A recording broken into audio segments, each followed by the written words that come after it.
के हजरत बल दरगाह में एक पत्थर लगाया गया। जब वो पत्थर लगाया गया तो उसमें कोने में एक अशोक का चिन्ह था।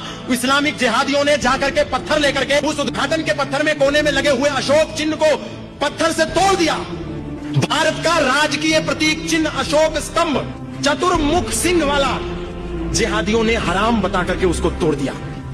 लेकिन मैं बोलना चाहता हूं उन्हीं जिहादियों को कि वही अशोक चिन्ह जिसको तुम हराम कहते हो भारत की करेंसी में है। जितने तुम्हारे घर में नोट हैं सब में आग लगा दो, क्योंकि वो हराम है।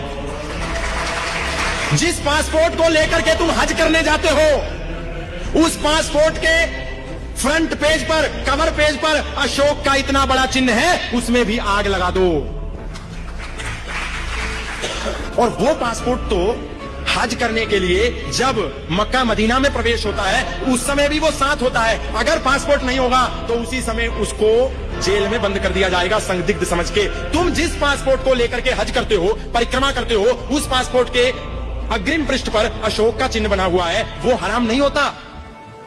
उसको लेकर के तुम पूरी परिक्रमा करते हो मक्का मदीना की। अगर अशोक चिन्ह हराम है तो क्यों यहां से पाकिस्तान नहीं चले जाते? क्योंकि पाकिस्तान के पासपोर्ट पर अशोक स्तंभ नहीं है, वहां चले जाओ।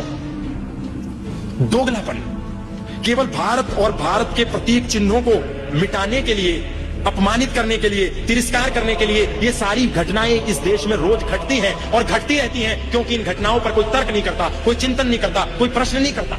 जिस आधार कार्ड के आधार पर ये जितने जिहादी भारत में घुसपैठ कर रहे हैं, घुसते हैं, फर्जी आधार कार्ड बनवा लेते हैं, उसी आधार कार्ड के कोने में भी अशोक स्तंभ है।